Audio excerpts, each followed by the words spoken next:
Trans street hassling is very interesting. You experience this sort of like Doppler hassle.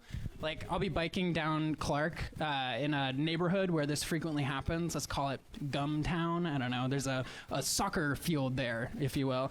Lots of bros there. And as I'm biking down, these cars will like whip past me, and you get this really fun Doppler effect where it'll start with like, hey, oh, what's up, hottie? Oh, shit, bro, never mind, sorry. Like, as they pass by. I love that. It's so shocking, because you're, like, in danger, and then you're, like, you feel a little bit bad. You know? But my favorite, I mean, that's the nice thing about the Midwest, is that people apologize as they pass you, you know? My favorite sort of, like, Midwestern heckle on the street, or harassment, I guess, heckle, or harassment on the street. It's only a heckle if it's comedy. I was sitting on a train. This was my first train. Back to that little train. I was sitting on a train, my first train after the pandemic, and this guy comes through the door of the train. Always a bad sign. People who are confident enough to like risk their whole lives crossing in that 1 foot of like death, when this door says "do not use this door," they're onto something. Okay, they have an agenda. So this guy passes me in the train. I'm reading a little book. I've got my nice long hair, a beanie on, and my big jacket, and I'm hunched over reading this book called Transgender History by Susan Stryker. Look it up, it's great. And I'm reading this book, and this guy comes down, and he sort of squats next to me. He says, "Excuse me, ma'am. Excuse me, ma'am. Ma'am, how are you doing today? Miss, how are you doing today?" I'm a Midwesterner. I want to be polite. I say, "Oh, I'm all right. Thank you for asking." He goes, "Whoa, oh! Sorry, I'm so sorry. I didn't realize it. I'm glad you're having a good day." Goes, sits down across from me. Awesome. 20 seconds later, another guy comes through the door. I don't know if this is like a well-known tactic, like if the incels have updated their playbook and I missed it, okay?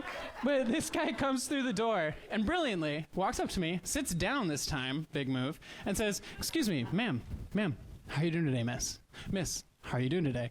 I'm a Midwesterner. I want to be polite. So I say, "I'm doing all right, thank you." And he goes, Oh, sorry. Yes, good. I'm glad you're having a good day." Steps away from me and goes and sits down right across from me next to the other guy. They start chopping it up. I've made 2 friends. I've just created a friendship, lifelong friendship. You know, in Florida, you surprise someone with your transness and they kill you and they get away with it. In the Midwest, friendship blossoms out of it. But I wanted to impart some wisdom for you. If you're the type of person who enjoys hassling people on the street, maybe don't, but I have a little bit of wisdom how to identify a trans person in the wild, okay?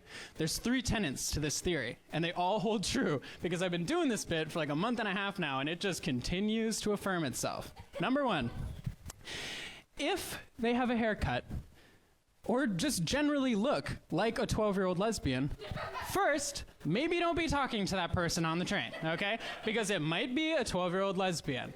But if it's not a 12-year-old lesbian, chances are it's a trans person. Bada bing, bada boom. This is doubly true if they have a haircut that would have signified that they were like a trendy lesbian in the 90s, and now it's just like totally mainstream. Also non-binary. Haircut. We've got mullets here, okay? I just want to say, the mullets are in the audience.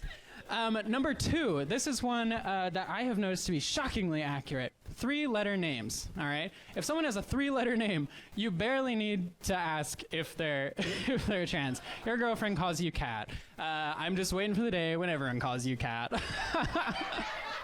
It'll happen, I promise.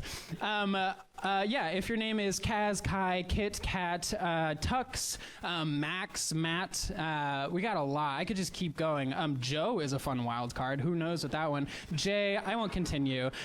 Almost definitely trans. There's like a 75% chance. It rockets up to 95% if there's an X or a Z in the name, okay? Look out for that, because I promise you, it's weirdly true. I met 3 people in the past week with 3-letter names, and I was like, "Are you trans?" Because that's how I make conversation. And they were like, "Yes." So go out and use it. Ask random people if they're trans.